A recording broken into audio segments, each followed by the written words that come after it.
1935 میں اگر کانگریس صرف ایک فیصلہ بدل دیتی تو شاید آج پاکستان دنیا کے نقشے پر موجود ہی نہ ہوتا۔ دوستو، سننے میں یہ بات شاید عجیب لگے، لیکن یہی وہ فیصلہ تھا جس نے قائد اعظم کی سیاست، مسلم لیگ کی حکمت عملی اور برِ صغیر کا مستقبل سب کچھ بدل کر رکھ دیا۔ آخر نہرو رپورٹ میں ایسا کیا تھا جسے مسلم لیگ کسی صورت قبول کرنے کو تیار نہیں تھی؟ گاندھی کی سالٹ مارچ نے برطانوی حکومت کو جھکنے پر کیسے مجبور کیا؟ کانگریس نے مسلم لیگ کے ساتھ کولیشن گورنمنٹ بنانے سے انکار کیوں کیا؟ اور آخر وہ کون سا موقع تھا جس نے مسلم لیگ کو پہلے سے زیادہ مضبوط بنا دیا اور قرارداد پاکستان کی راہ ہموار کی؟ آئیے پوری کہانی کو شروع سے سمجھتے ہیں۔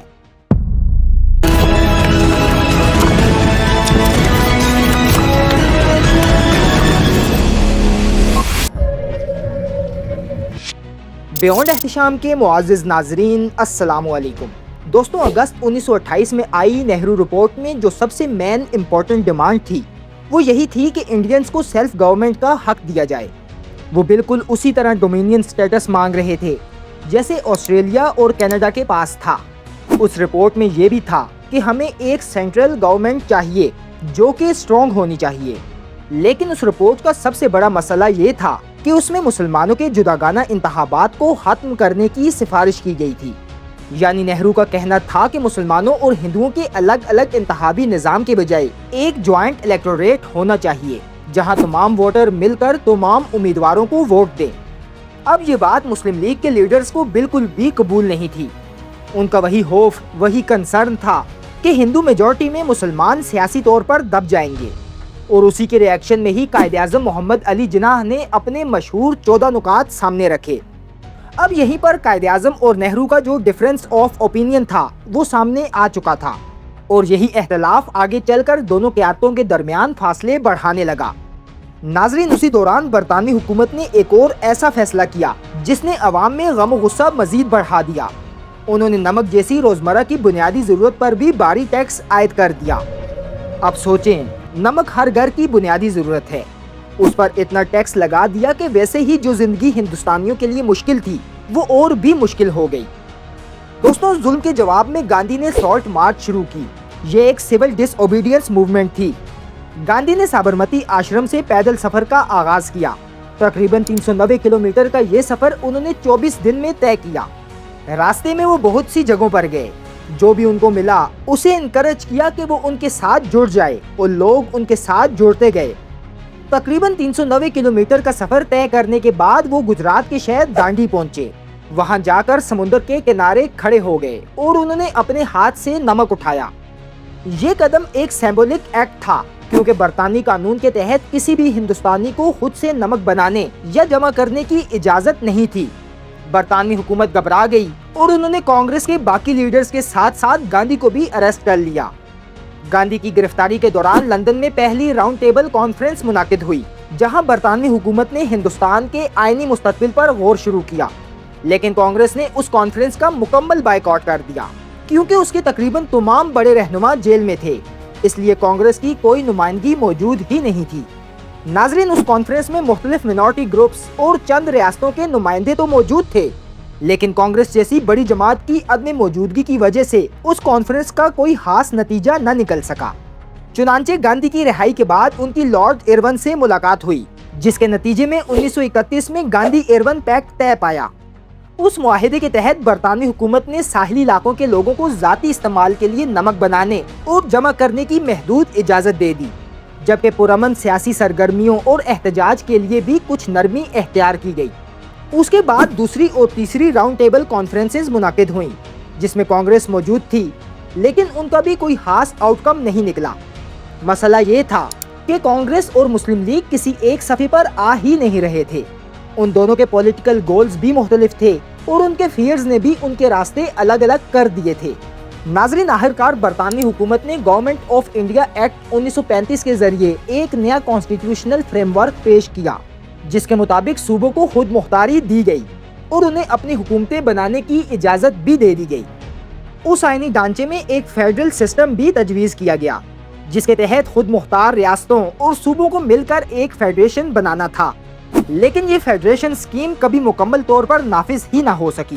کیونکہ زیادہ تر ریاستیں اس فیڈریشن میں شامل ہونے پر آمادہ ہی نہیں تھیں۔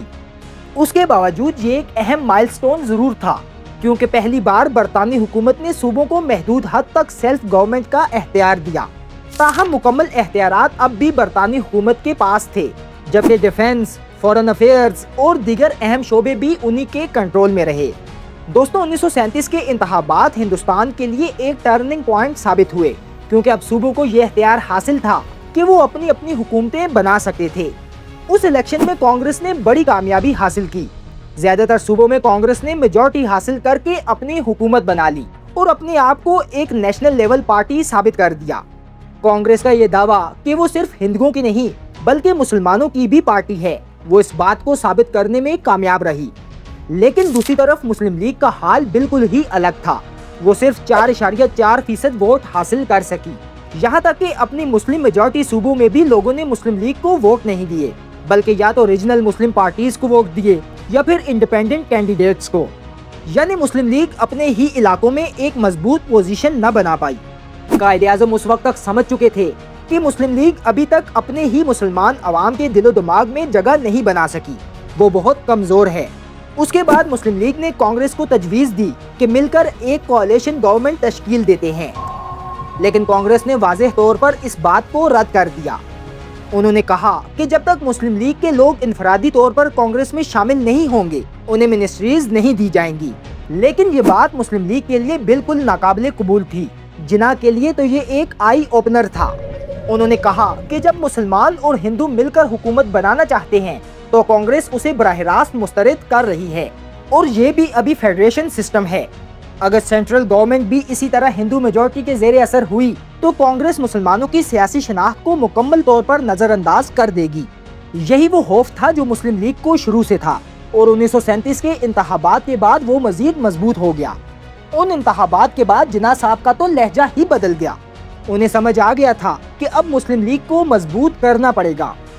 یہاں دلچسپ بات یہ ہے کہ اگر کانگریس اس وقت سمجھوتا کر لیتی اور کولیشن گورنمنٹ بنا لیتی تو شاید برصغیر کی تاریخ کچھ اور ہوتی، اور پاکستان کے قیام کی کہانی بھی مختلف انداز میں لکھی جاتی۔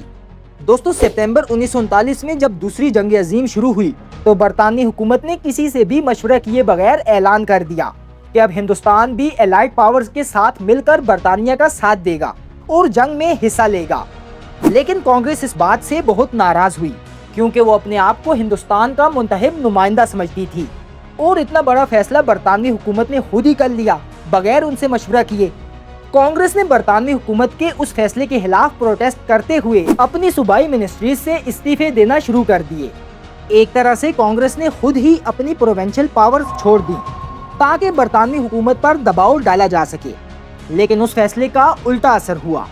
جہاں جہاں کانگریس اپنی منسٹریز چھوڑ رہی تھی وہاں ایک پولیٹیکل ویکیوم پیدا ہو رہا تھا، اور اسی ہلا کو پل کرنے کے لیے آل انڈیا مسلم لیگ اپنا انفلوئنس بڑھانے لگی۔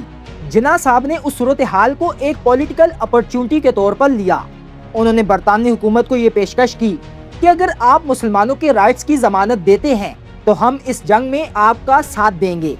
اب چونکہ برطانوی حکومت کا کانگریس سے بائیکاٹ ہو چکا تھا اور وہ احتجاج میں تھی، اسی لیے انہیں ہندوستان میں ایک ریلائبل ایلی کی ضرورت تھی، اور اسی بیک گراؤنڈ میں مارچ 1940 میں قرارداد لاہور پیش کی گئی، جسے بعد میں قرارداد پاکستان بھی کہا جانے لگا۔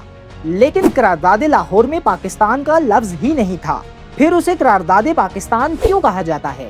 اس قرارداد کے بعد آخر ایسا کیا ہوا کہ پاکستان کا تصور ایک مطالبے سے بڑھ کر ایک عوامی تحریک بن گیا؟ برطانوی حکومت نے دوسری جنگ عظیم کے دوران مسلمانوں اور کانگریس کو ساتھ لانے کے لیے کرپس مشن کیوں بھیجا؟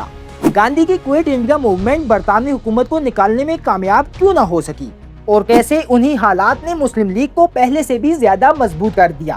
ان تمام سوالوں کے جواب جانیں گے، لیکن اگلی ایپیسوڈ میں۔ امید ہے آپ کو ہماری آج کی یہ ایپیسوڈ پسند آئی ہوگی۔ ویڈیو پسند آنے کی صورت میں ویڈیو کو لائک اور چینل کو سبسکرائب لازمی کریں، اور بیل آئیکن بھی دبا دیجیے گا تاکہ ہماری ہر آنے والی نئی ایپیسوڈ آپ تک بر وقت پہنچ سکے۔